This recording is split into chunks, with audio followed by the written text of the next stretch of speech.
if you have a crystal ball here, pun intended, what is a prediction in advertising here in 2025? Yeah, for my talk, I'm talking about brand visibility and LLMs, and this is something I've been thinking about for months, and I've had lots of conversations with people about, and I was like, let me just put my thoughts into a format. And I think that this is something that's going to be becoming much more to the forefront of these LLMs, tools like ChatGPT, Perplexity, Claude, Copilot, being a channel. We are starting to see traffic coming from these, and you should be tracking that traffic to be able to evidence whether or not this is an actual channel for you already. And I think that these are going to be channels for us, and as SEOs and as paid media specialists, we should be managing these channels strategically and be taking steps to make sure that we're able to influence our brand visibility there. So I think that that's something that's going to become very, very acute in the next 12 months. 2025 is easy because I think it'll be just a little more of the same. I think it'll get a little better. I feel pretty good about the economy for the next few years. I think it will, truck along. After that, all bets are off, though. I have no idea.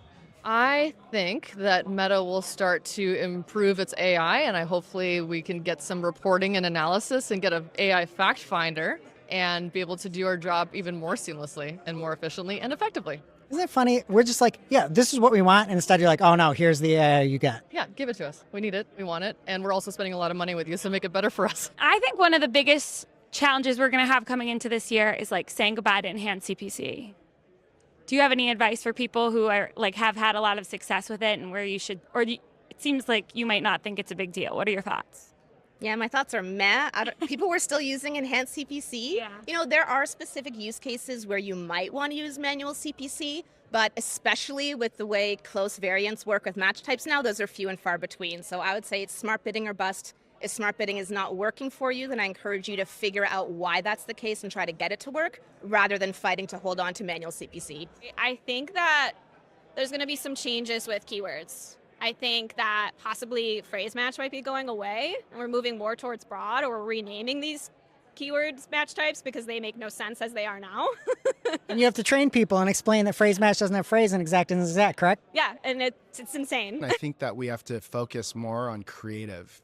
Specifically, as budgets expand, as creative kind of dies out really fast, understanding your ways of really streamlining that process, creating as many variables of your creative as possible, as many influencers, UGCs, so on and so forth. AI, I don't think is going to be in the place where it's going to replace what you're doing in studio or with a creator just yet. So I think that if we can focus more on that, we'll be a lot more successful. So I think we're going to see a few things. I think you're going to see Google pushing more and more into automation, which isn't going to be a surprise to anybody. But where I think marketers are going to shine, I think we're going to see more of these roles rise, is thinking about three things in my mind. One is I think personal brands and influencer brands are going to become more and more impactful. I think marketing is becoming more and more of the value creation. Number two, I think we're going to see more marketers adopt psychology principles and actually start to think, especially on the performance side, like marketers. And then on the third, I think you're going to see kind of a reversion back to some of the older school targeting tactics because data quality has degraded pretty substantially. So things like placement reports and actually thinking about and doing audience research and understanding the right channels and tactics to reach your audience and thinking broader than just the click, all of those things I think are going to come back in a pretty big way. And the marketers that are ahead of that are going to be at a pretty big advantage versus the ones who are not.